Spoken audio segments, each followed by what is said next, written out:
Please please keep quiet. प्रधानमंत्री जी अकारण उत्तेजित हो रहे हैं, अनावश्यक अकारण। उनके बयान जिस तरह से छपे और जिस तरह से टेलीविजन में रिपोर्ट हुए, आखिर हम तो जब आपके बारे में बयान आते हैं तो ये मानकर चलते हैं कि बयान ठीक होंगे। अब आपको आखिरी बयान भी पढ़ना चाहिए जो ऑन रिकॉर्ड है, और पढ़ लेते तो आपको भी समझ आ जाता।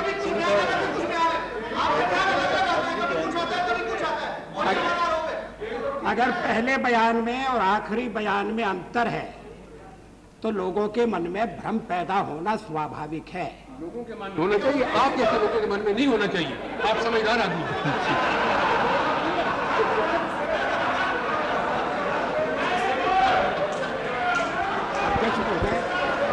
प्लीज प्लीज ब्रेकफास्ट में क्या सुनिए। अध्यक्ष महोदय, मैं प्रधानमंत्री का आभारी हूँ। वो कह रहे कि मेरे मन में भ्रम नहीं होना चाहिए, लेकिन ऐसी बात होनी नहीं चाहिए कि जो किसी के मन में भ्रम पैदा करे।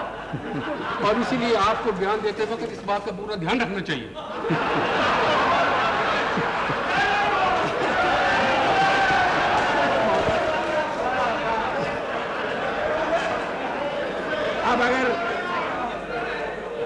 अब अगर सारा ध्यान हमको ही रखना है तो प्रधानमंत्री क्या करेंगे?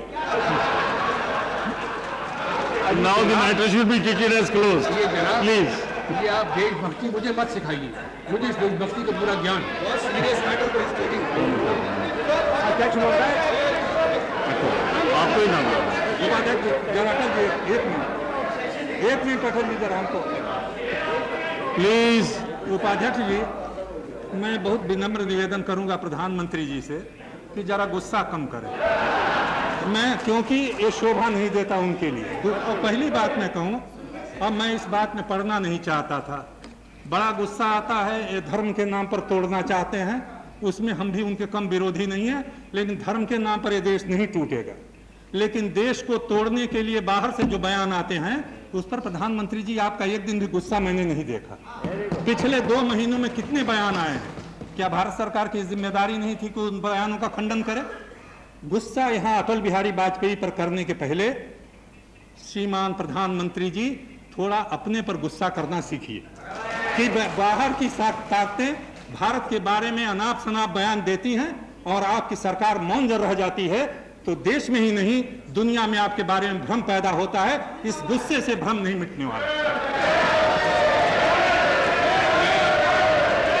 मैं चंद्रशेखर जी का बहुत आदर करता हूँ, मेरे पुराने मित्र भी हैं, लेकिन ये उनकी नहीं है कि हर भाषण देते रहते।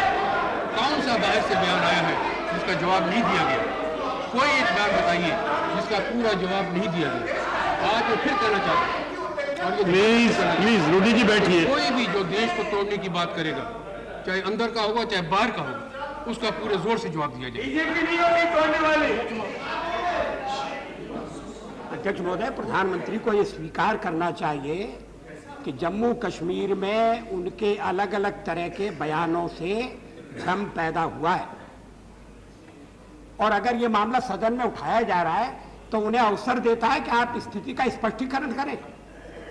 स्पष्टीकरण करने के बजाय आप आरोप लगा रहे हैं हम पर, धर्म के नाम पर देश को तोड़ने का आरोप लगा रहे हैं। ये आरोप निराधार है, ये शरारतपूर्ण है। बाबरी मस्जिद ऐसी टूट गई।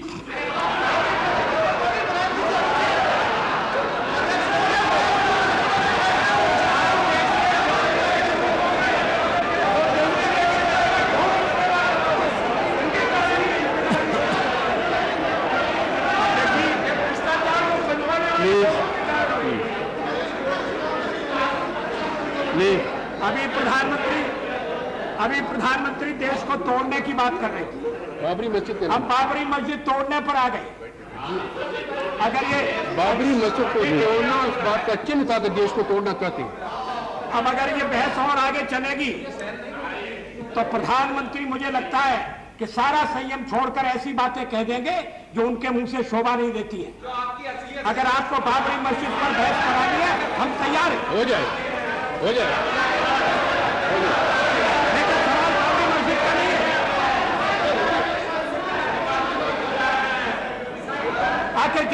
कश्मीर के बारे में इस सदन ने एक प्रस्ताव पास किया है और प्रधानमंत्री ने भी माना है कि वो उस प्रस्ताव से बंधे हुए हैं, हर सरकार बंधी हुई है।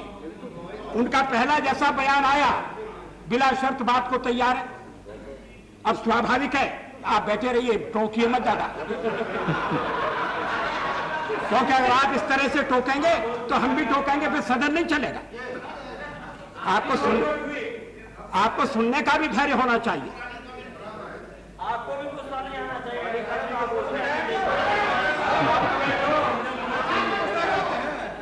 अध्यक्ष महोदय, अब अगर समाचार समितियां या टेलीविजन प्रधानमंत्री के दो अलग अलग बयानों को रिपोर्ट करते हैं और हम सुनते हैं, सारे देशवासी सुनते हैं, तो क्या मन में यह प्रश्न उठना स्वाभाविक नहीं है कि आखिर प्रधानमंत्री ने क्या कहा? आपका बात का जो बयान आया वो ठीक आया, लेकिन इससे बात साबित हो गई कि जो पहले का बयान था वो गलत था।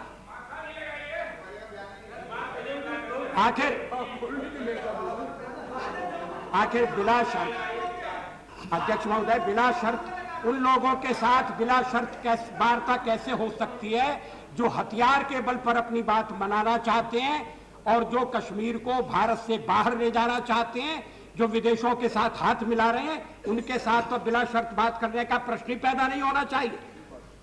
और अगर प्रधानमंत्री इतनी बात कहते और इधर उधर की गुफ्तगू न करते तो ये इतनी गर्मी पैदा नहीं होती। अब देखें आप कितने ठंडे हुए। I appeal to the House